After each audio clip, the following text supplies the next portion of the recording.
La matinale de Radio Classique avec David Abiker. Votre invité Stéphane, le PDG de Voyageurs du Monde.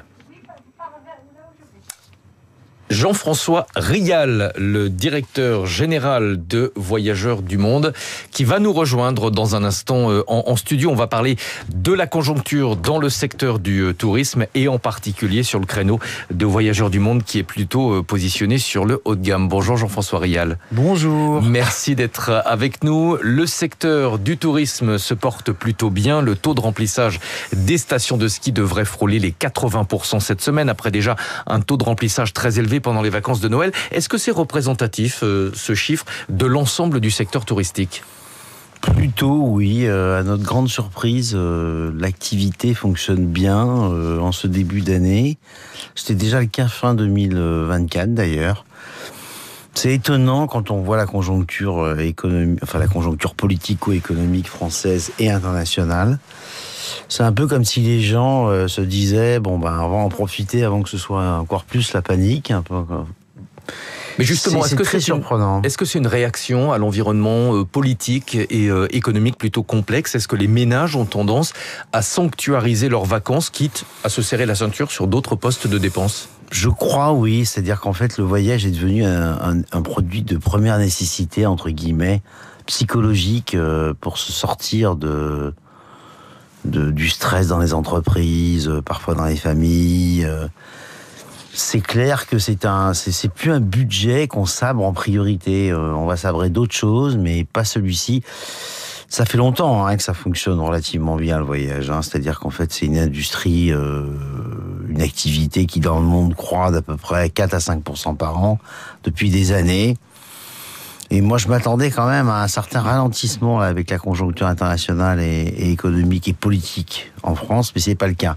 Néanmoins, ça peut être aussi une anticipation des réservations dans le temps, donc il faut rester quand même prudent encore. Ouais. Est-ce que cette résilience concerne aussi votre segment d'activité, puisque Voyageurs du Monde est positionné sur un créneau haut de gamme avec des voyages sur mesure? Comment se porte ce segment de marché? Alors, il se porte très bien historiquement, parce qu'en réalité, depuis 30 ans, la part de marché des voyages sur mesure et des voyages individuels par rapport aux voyages en groupe ne fait que croître. Et le positionnement assez particulier que nous avons sur un contenu qui est très adapté à ce que vous êtes, y compris avec des prestations qui ne soient pas uniquement touristiques, avec un très très haut niveau de service et des prestations pas forcément haut de gamme, mais ça j'arrive pas à le faire comprendre. Donc j'ai dû rater quelque chose dans ma communication. Ça peut être très haut de gamme, mais ça peut être très simple. Mais par contre, le contenu de votre voyage et votre service sont vraiment très élevés. Eh bien, c'est un créneau qui porte très fort et qui marche très fort depuis des années et qui nous permet de croître de façon régulière depuis des années, quoi. Comment est-ce que la fragmentation du monde qui se déroule vraiment sous nos yeux en ce moment influence les destinations touristiques? Vous faites du voyage sur mesure. Est-ce qu'il y a des destinations que vous ne proposez plus en raison des tensions géopolitiques?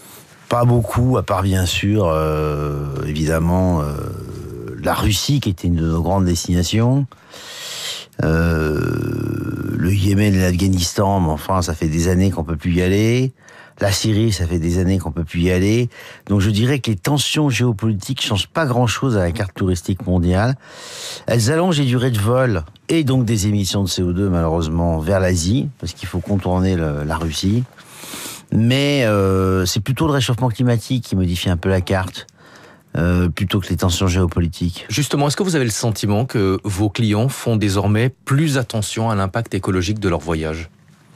Ah oui, de plus en plus. D'ailleurs, il y a pas très longtemps, j'ai sorti un bouquin il y a pas très longtemps sur ce sujet qui s'appelle Le chaos climatique n'est pas une fatalité, qui propose une solution concrète pour essayer de sortir de ce scénario. Et on a fait une séance de signature à la librairie de Voyageurs du Monde il y a pas très longtemps. Il y avait 200 personnes à peu près, beaucoup de clients.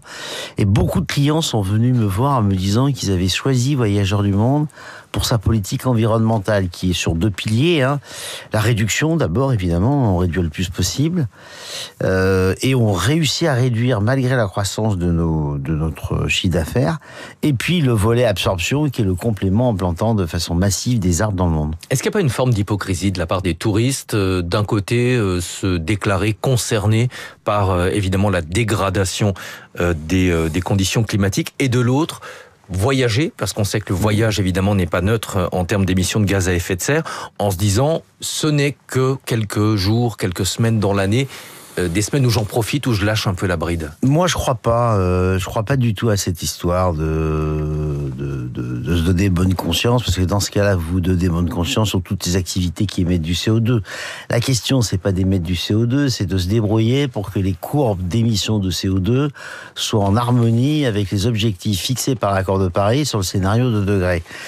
Donc, si vous choisissez un système qui fait que vous voyagez, mais vous émettez moins de CO2 de par le fait que vous prenez des vols directs, que vous choisissez des compagnies aériennes qui ont des motorisations les plus modernes, et qu'en plus, vous plantez des arbres pour absorber le complément, sachant que ce n'est pas suffisant de planter des arbres. Attention, c'est un moyen d'y arriver. Vous voyez, dans le bouquin qu'on a écrit avec Mathieu Belloir, ce qu'on propose, c'est de planter carrément 250 milliards d'arbres pour permettre de réduire de moitié les besoins de diminution pour respecter le scénario de degrés. Grâce au mécanisme de compensation. On réduit quand même, On réduit quand même, certaines villes Mais en même temps, c'est ceux qui disent qu'on fait du greenwashing, par exemple, les ayatollahs écologistes qui sont très nombreux, ils me font sacrément marrer, moi, ces gens, parce qu'en réalité, le scénario 2 degrés du GIEC qui propose de tenir cet objectif dans les accords de Paris, il impose une baisse des émissions de 4% par an, ce qui revient à ce qu'on a vécu pendant le Covid. Donc, autant dire que ça ne fonctionnera pas. Oui. Donc, en réalité, ces gens nous conduisent dans le mur. Certaines villes sont concernées par un problème de surtourisme. On en connaît quelques-unes en Europe, Venise, Barcelone, où les touristes sont vus littéralement comme des envahisseurs. Comment est-ce que les voyagistes peuvent gérer cette situation en proposant des destinations alternatives, en évitant peut-être les voyages Instagram, vous savez, qui consistent à se déplacer à l'autre bout du monde juste pour prendre une photo? Le surtourisme, c'est le pire du tourisme. C'est l'ennemi mortel du tourisme.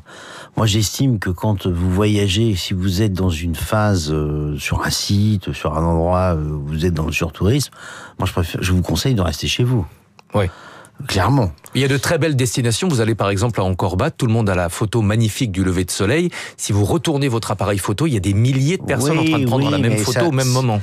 Oui, mais c'est un très très bon exemple. C'est très très facile d'être à Angkor. Au Cambodge. Au Cambodge. Et de ne pas vivre cela. Le site est immense.